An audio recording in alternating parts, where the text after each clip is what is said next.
Hello, everybody, and welcome to World Talks, where every word matters. My name is Don Arleth. Torrential downpours rocked Central and Eastern Europe over the weekend, causing extensive flooding in Poland, the Czech Republic, Slovakia, Hungary, Romania, and Austria. While the worst may be behind us, it's time to start counting the losses and picking up the pieces. One city that was particularly affected was Opava in the Czech Republic. There, thousands of residents were forced to leave their homes. Schools were closed, and inhabitants were left without power. The losses could be staggering. And now, here joining us to discuss the current situation in Opava is the city's deputy mayor, Michal Kokošek. Hello, sir, and welcome to World Talks. Thank you very much for joining us tonight. Hello, nice to hear you. Yes, so for our viewers, can you please tell us what exactly has your city Opava experienced over the last few days as a result of this torrential downpours and flooding?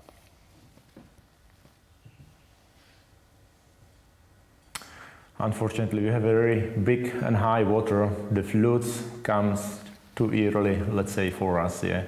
And the water is 100 plus, let's say, yeah. It's after the 27 years, which the first flood was here in 1997. It was not expected, as we did a lot of job in order to have a really good flow of the river. Unfortunately, the raining was so heavy last few days, and the impact is really high. Right, we remember these devastating floods. The flood of the century, as is known, back in 1997. Would you say this time was similar? Was it worse? So this time was really worse, yeah, and we did not expected this one, yeah. Imagine that in 1997 there was a flow, it was 390 meters per second, I mean cubic meters per second, and these days it was 590 cubic meters per second, yeah, the flow of the river. And the height of the river was more than 14 meters from this basis. So it's much higher and worse than in 1997 this year, unfortunately. Wow, that's too bad. Well, now, in terms of the impact that it's had on the town, do you know what kind of damage has been done? Are you still trying to take stock of that? What does that situation look like? Yeah, in one word, it's really disaster. Yeah, we know at this moment that more than 10 square kilometers were impacted in our city. So it means it's more than 17,000 citizens who has to, let's say, some water in their houses. And it's about more than 6,500 buildings which has been impacted by the high water. Now, in terms of humanitarian aid, is there anything that the city needs? How can people help out the situation for the residents there? Yeah, so immediately we ask this humanitarian aid, yeah, from our partners, cities, from the people, from the public, and we really have a lot of calls, emails that people are offering us this humanitarian aid, and we have built, let's say, the center where we are receiving all this stuff like the water, clothes, yeah, food, and all kind of material which can help us to really get better stuff in our houses, I mean the houses of our citizens. So this is coming day to day, and we are receiving, we have, as I mentioned, the phone calls from our partnership cities. And this is what we are at this moment. What we are receiving is the water, the food, clothes, and as well the technique, in order to clean up everything from the streets, from the pedestrian ways, from the gardens. Now, how many residents have been affected? I believe Opava is around 50,000 inhabitants there. How many people have been left temporarily homeless right now?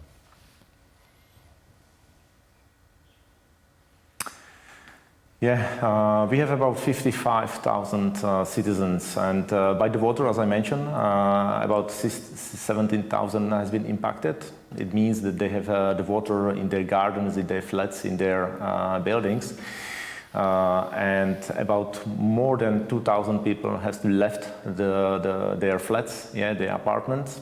On the other hand, they have a lot of friends on their cities, on the part of the cities which has not been impacted. So, in our premises, we offered the accommodation. As a city, where we have right now 200 people in our gyms. And let's say this is the accommodation which we can offer them right now for the moment, for a short while.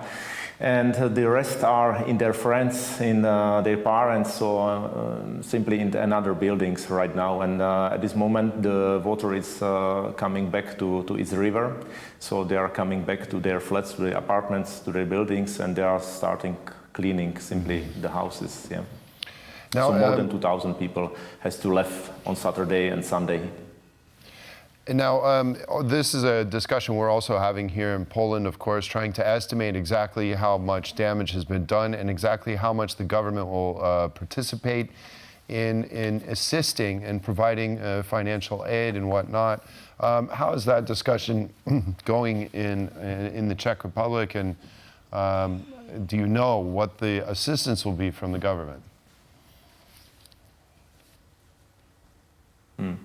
So to really have the number and the financial impact is at this moment impossible. We know that we have to close 8 basic schools, 6 kindergartens, 8 gyms are destroyed. We have our hockey stadium under the water, which is completely destroyed. The pedestrian ways, the bike roads are destroyed. So it will be billions in terms of money. And it's true that we have already started discussion with our government, and they just at this moment promised that they try to find the help, the financial help for the cities. At this moment, what is clear, they are offering direct help for the people, for the citizens. So they are offering 70,000 Czech crowns to everybody who asks for that. But for the cities, it's not clear at this moment, and definitely we need to ask for some money. The government. Surely. Now, we've also been told that the electricity has been down. Do you have electricity? Is it back up? And how is that affecting residents? Yeah, affecting extremely, because today we still don't have the electricity in one big part of the city, one big region of the city. We hope it will be back, under the electricity on Friday afternoon, Saturday morning, but it's really difficult because a lot of houses and its electricity installation has been under the water, so it's really difficult to dry it and then to start it again. So since Saturday evening, everybody, from this area, about 12,000 people, it's without the electricity, and it's slowly coming back, but it's part by part. It's not easy job, to start again the electricity to the buildings. Yes, and usually when you see floodwaters like this, sometimes it can have adverse effects on human health. Are there doctors in the area, or are there any health issues that you're aware of?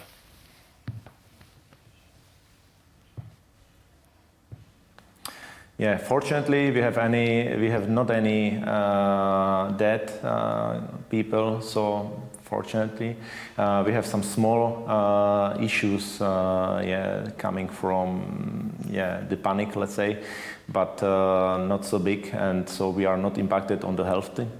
That's one good message. And we are offering, of course, with our hospital also let's say mobile hospital which can come to the people which are impacted, and we are trying to really be safe, everybody, and to help them, the people. But as I mentioned, fortunately, no people died. which is good news. You mentioned earlier that since the Great Flood back in 1997, that the city has made a lot of preparations, but the water flow is much higher. What is it you think that is the main issue here? Do you think it's the actual infrastructure, or is this just one of those kind of freak of nature events that no matter how good of infrastructure you had, this would have happened anyway? What are your thoughts?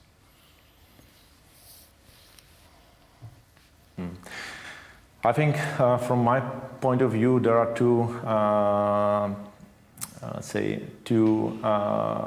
points which we have to discuss. The first one was really heavy raining in the mountains, and it was 2 times higher than in the 1997.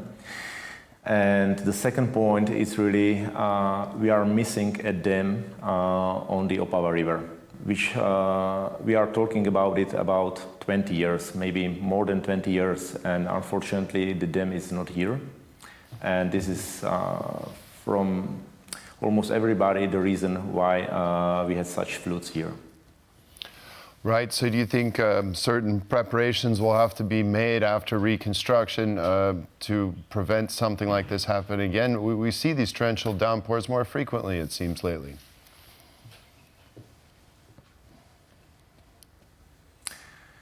Yeah, not sure I understand correctly the question, but the dam is really difficult to build. There are properties which we have to, as a government, have to buy, and to really to build such infrastructure is not an easy job.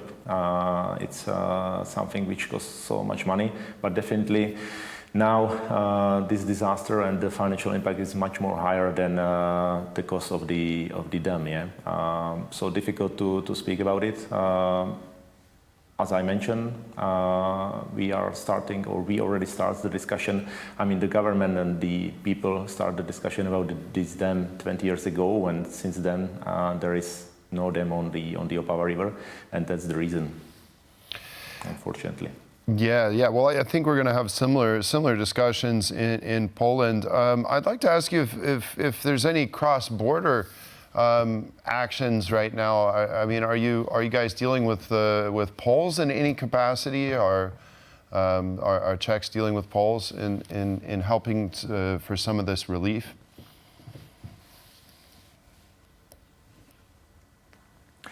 As Opava, we do have partnership cities in Poland. One of them is Ratibor, second one is Zabrze, and we are in touch with the cities. They are offering us the humanity aid, like water and finance as well. So we are really in close touch with you colleagues, with Poland guys, mainly with this city, Ratibor and Zabrze, and we are in touch, they are trying to help us with anything what we need. Yes, as I mentioned, humanity aid is the first one what we ask for them. And just before the floods came, we already asked Ratibor guys if there is any contact who can provide us, for example, the bags for the sand, to prevent the buildings from the water, and they help us a lot because they deliver us about 9,000 bags, to really fill the sand in and to protect the buildings. Okay, well, we wish you and your city the best. Michal Kokošek, Deputy Mayor of Opava in the Czech Republic, thank you very much for joining us today. We appreciate it.